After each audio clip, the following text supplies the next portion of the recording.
5.16 직후인 1961년 8월 극비리에 밀서 한 통이 현해탄을 건넜다.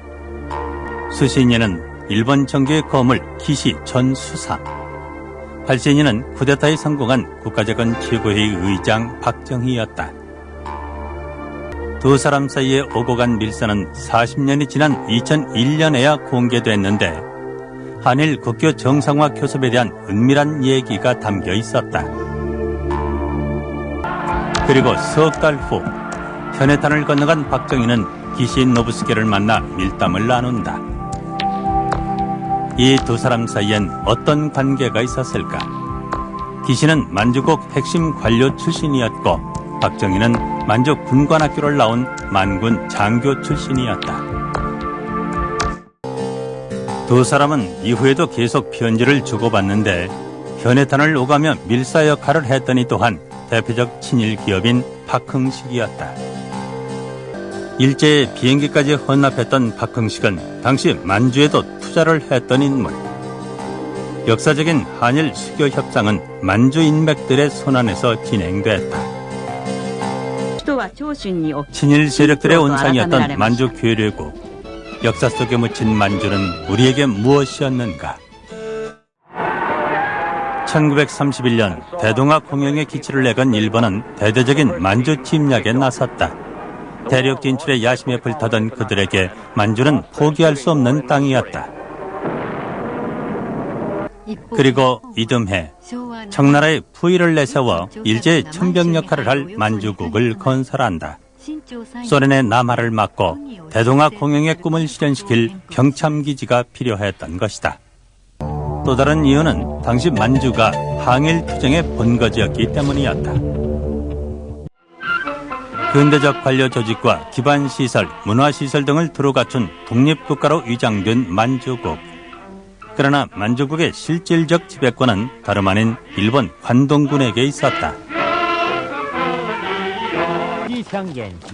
만주국 건립을 주도한 것도 바로 관동군 중심의 일본 군부였다.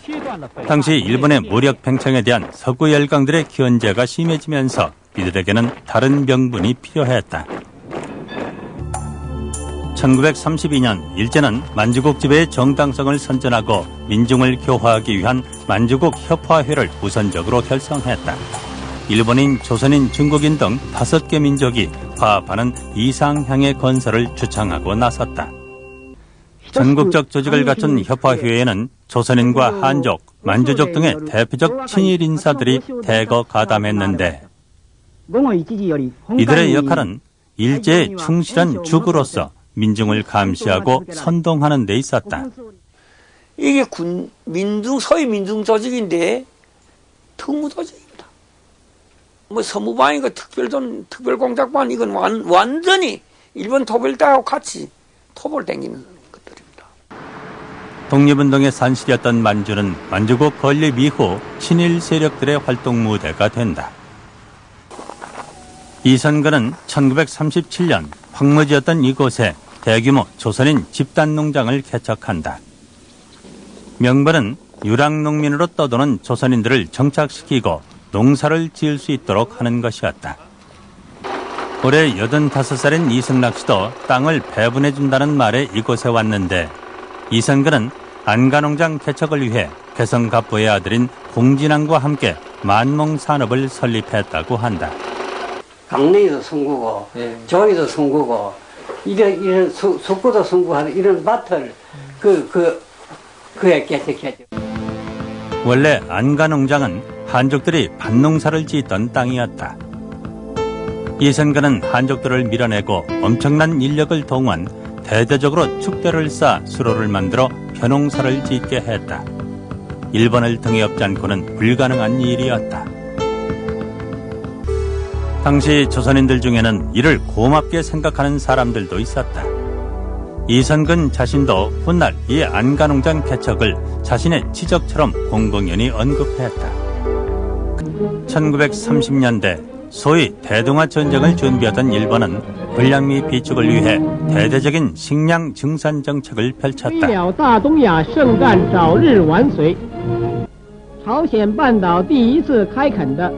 그 일환으로 특히 벼농사 기술을 가진 조선인들을 만주로 대거 이주시켜 집단 농장을 개척하게 된다. 이선근의 안가농장도 바로 그 중에 하나였다. 질이 좋기로 소문난 안가농장의 쌀들은 일제에 의해 고스란히 공출됐다.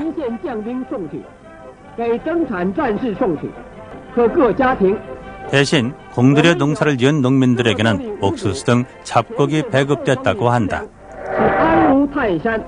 일본 놈들이 그 자기네 군대로 비행기. 그러니까 입사를 먹으면 경제범이라고 입사를 못 먹게 하고 그 경찰서에다 부두에 와서 막 검사를 하는데 그럼 독이 싹 치우죠. 감차도지. 발견되면 그 뭐 걸리니까. 조선인 동포의 노동력을 착취해 관동군의 배를 불려준 셈이었다. 누구보다 일제의 지배 정책에 적극적으로 협력했던 이선근은 1939년 그 공적을 인정받아 지금의 국회의원 격인 만주국 협화회 협의원에 올랐다. 일제시대 친일 논설만을 모아놓은 이 책에는 당시 이선근의 협화회 연설 내용이 실려있다. 결국 일본이 패전하게 되면서 그는 안가농장을 떠났다고 한다. 해방 이후 남한에 돌아와 서울대 교수로 변신한 이선근은 문교부 장관과 초대 국사편찬위원장을 역임했다. 그리고 1983년 사망할 때까지 역대 정권에서 요직을 두루 거치며 한국 사학계의 거두로 한 시대를 풍미했다. 한편 일제는 만주국 건립 직후 다민족 친일 군관 양성을 위한 군관학교를 설립했다. 이는 전쟁에 대비 군 경력을 충원하기 위한 하나의 포석이었다. 2년제 육군 종합훈련처로 출발한 봉천군관학교는 1939년 신경으로 이전, 일본 육사와 체제가 같은 4년제 군관학교로 재편됐다. 이 군관학교의 설립 목적은 실전 훈련과 정신교육을 통해 충실한 한국 군인을 양성하는 데 있었다. 만주 군관학교 출신의 대표적 한국인은 이주희, 박정희, 이한림, 강문봉 등 해방 후 한국군의 중추 세력을 형성한 인물들이었다. 연변대학의 박창욱 교수는 박정희의 만주 군관학교 시절 사진이 실린 졸업앨범 4번을 취재팀에게 공개했다. 1940년 신경 군관학교 2기로 입학한 박정희. 창씨 개명한 그의 일본 이름은 다카키 마사오였다. 我们主要在预科本科啊，预科我们在本科才上士官了啊。预科2年，我们那时候我们那连舍为大字师1、2、3、4趟，这样我们这边这2趟啊，我是一星期自习门我这4个桌啊，生活啊，我们的生活那是那日本和日本师兄要一个模式下来的。教官和这个什么书记，生活习惯什么的都数科和那什么小科都一样。 긴 칼 차고 싶어 군인이 됐다는 박정희는 만주 군관학교 이해과를 우등으로 졸업, 조선인으로는 드물게 일본 육사에 진학했다. 일본 육사 동기였던 우시회원은 졸업 후 항일 전선에 가담하기 위해 탈출했으나 박정희는 만주로 돌아왔다. 毕业以后呢，从士官学校毕业以后，我们穿的是日本军装，要到这个长春的关东军去报道。 만주로 돌아온 박정희는 관동군에 있다가 1944년 열화성에 주둔하고 있던 보병 제8단에 배속돼 팔로군 토벌을 담당했던 것으로 알려지고 있다. 신경에 있던 만주 군관학교의 전신인 봉천 군관학교를 나온 인물들도 있다. 대표적인 인물은 정일권과 백선엽. 해방 후 번갈아 육군 참모총장을 지냈던 두 사람 모두 봉천 군관학교 출신들이었다. 박정희 정권에서 국무총리와 국회의장까지 역임했던 정일권. 그는 만주국 헌병대 소좌로 조선인 출신 중 단연 선두주자였다. 헌병대의 주 임무는 항일 무장 세력들을 색출하는 것으로 동포들의 원성이 자자했다. 정일권 같은 분은 그 완전 철두철미한 일본 제국주의에 가담한 사람이니까 그 우리의 원수라고 보죠, 여기서는. 만주국 헌병대와 함께 가장 악명이 높았던 것은 당시 안도현에 있던 간도 특설대였다. 간도 특설대의 병력은 2개대대 규모. 부대장만 일본인이고 장교와 병사들 모두 조선인이었다고 한다. 이 특설대 창설을 제안한 것도 만주국 참의를 지냈던 친일파 이범익이었다. 특설부대를 그래 조직한 겁니다. 38년에 12월 달에 아마 조직했습니다. 왜 조직했냐? 조선 사람으로서 조선 사람 통치를 해야 된다. 이범희가 저걸 주장했어요. 간도 현병대 현병 분견대 대장하고 같이 토론했습니다. 간도 특설대의 임무는 바로 1930년대 만주를 근거지로 항일 무장투쟁을 벌이던 조선 독립군 토벌에 있었다. 당시 조중연합군 형태로 재편된 동북항일연군이 만주에서의 항일투쟁을 주도하고 있었는데 그중에는 조선인들도 적지 않았다. 천황의 군대를 자임한 간도 특설대 장교 중에는 군관학교 출신들이 많았는데 백선엽이 그 대표적인 인물이다.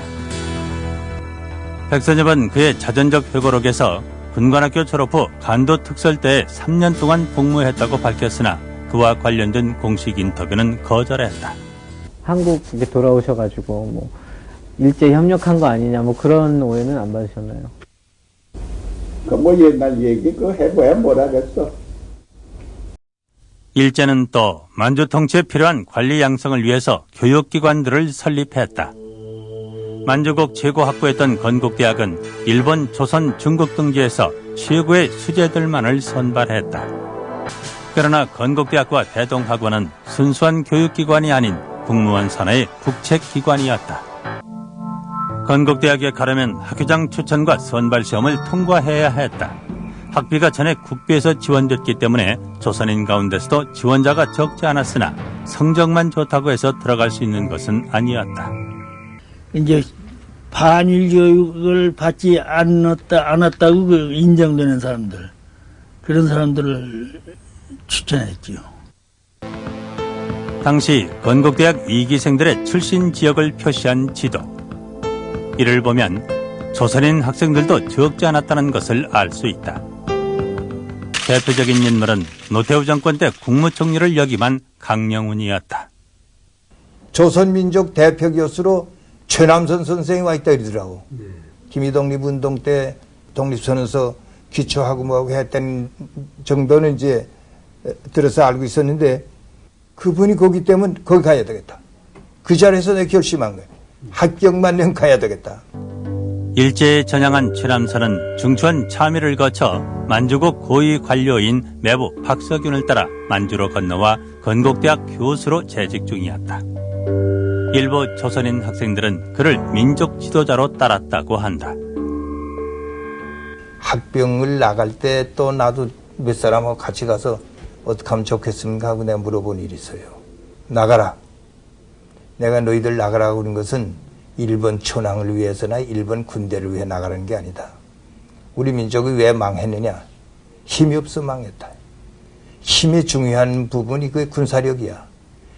그런데 지금 일본 사람들이 일본 군대가 하급 장교들 부족해가지고 자기들이 곤란하니까 조선민족 학생들도 지금 끌어가는데 우리는 이 기회를 활용해야 된다. 진정 최남선은 우국청정에서 학병을 권유했던 것일까? 그는 춘원 이광수와 함께 학병을 선동했던 변절한 민족의 지성이었다. 그리고 일제가 세운 만주국을 왕도낙토라고 찬양하고 내선 일체를 주장하며 조선 동포들의 만주 이주를 적극 독려하기도 했다. 그러나 훗날 반민특위에 체포된 이후 옥중 자열서에서 스스로의 이런 친일 행적을 인정했다. 건국대학과 함께 일제에 충실한 고등관을 양성했던 곳은 바로 대동학원이었다. 대동학원 출신의 대표적인 인물은 박정희 전 대통령의 유보로 신군부하에서 권좌에 올랐던 최규하 전 대통령. 그의 공식 연보에는 대동학원을 졸업한 사실은 명기되어 있으나 이후 해방까지의 행적은 빠져있다. 그러나 해방 직후 미 군정 정치고문단이 작성한 기록을 보면 그의 당시 일본 이름은 우메하라. 대동학원 졸업 후인 1943년 7월부터 해방 직전까지 만주국 지방정부의 견습관리로 근무했었던 것을 알 수 있다. 동경 고등사범학교를 졸업하고도 일제 괴뢰국인 만주국 고등관의 길을 걷고자 했던 최규화. 그는 만주국에서의 이력을 숨겼던 것일까? 그 얘기는 틀림성이라고 그러는 것 같아요.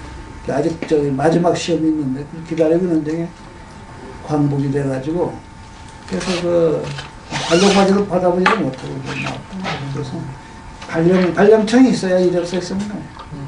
그래서 안 쓴 거라고 그러고 뭐 또 일제에 협력했던 만주 인맥들은 해방된 조국에서 다시 주도 세력으로 부상한다. 이 땅의 새 주인이 된 미 군정에게는 친일파 청산보다는 혼란을 수습하는 것이 먼저였다. 거기다 국내에 정치적 기반이 없던 이승만이 만주군 출신들을 자신의 친위대로 대거 등용했다. 이후 반민 특유에 의해 친일파 청산이 시도됐지만 만주의 친일 혐의자에 대한 조사는 절대적인 시간과 정보의 부족으로 끝내 이루어지지 못했다. 이렇게 해방 전국에서 말을 갈아탄 만주군 출신들은 한국전쟁을 계기로 군을 장악하게 된다. 일본 헌병대 소자로 해방을 맞은 정일관은 육군 참모총장에, 간도 특설대 출신의 백선엽 역시 육군 참모총장의 최연소 사성장군, 만주군 군의관이었던 원영덕은 초대 헌병사령관, 관동군 헌병대 출신으로 항일 세력들을 색출했던 김창룡은 육군 특무대장에 오른다. 이들이 승승장구할 수 있었던 것은 무엇보다도 이승만의 친위대 역할을 충실히 해냈기 때문이었다. 한기 4294년 5월 16일 친일의 옷을 벗고 분단국가의 반공전사로 변신한 이들은 다시 한번 5.16이라는 호기를 맞게 된다. 만주군 출신의 육군소장 박정희가 군사 쿠데타로 권력을 장악하게 되는데 당시 쿠데타 주동 세력 가운데도 만주 군관학교 출신들이 적지 않았다. 실제로 봉천 군관학교와 일본 육사 출신의 정일관, 만주 대동학원 출신의 최규화 등 이른바 만주 인맥들은 이후 역대 정권에 걸쳐 승승장구하며 군부는 물론 정계와 행정부의 최고 요직을 장악하게 된다. 그러나 그들의 이력 중 친일 행적이 문제가 된 적은 거의 없었다. 결국 청산되지 못한 친일의 역사는 우리 현대사의 물줄기를 흐려놓았다. 5.16 쿠데타 성공 직후 박정희는 서둘러 일본을 방문했다. 한일 협약과 관련 기시 전 수상과 은밀한 협의를 위해서였다. 그리고 이듬해 김종필 당시 중앙정보부 장과 오이라 외상 간에 3억 달러 무상 원조와 3억 달러 차관 제공이라는 어처구니 없는 합의가 이루어진다. 이른바 김오이라 메모로 불렸던 미략이 알려지면서 전국은 한일 국교 수립을 반대하는 시위로 들끓었다. 그런데도 계엄령을 선포하면서까지 박정희 정권은 1965년 6월 한일 기본협약을 성사시켰다. 일제 36년의 지옥스러운 역사를 단 3억 달러와 맞바꾼 대통령 박정희, 국무총리 정일관 모두 일제하에 만주군 출신이었다. 일본 내 대표적인 만주 인맥 중 한 사람인 기시는 박정희로부터 1등 수교 훈장까지 받는다. 오늘날까지 문제가 되고 있는 한일 협약은 바로 이들 만주 인맥들의 합작품이었다. 자주적인 민족 국가를 내세웠던 박정희는 이후에도 기신 노부스케에게 국정자문을 구했던 것으로 알려지고 있다.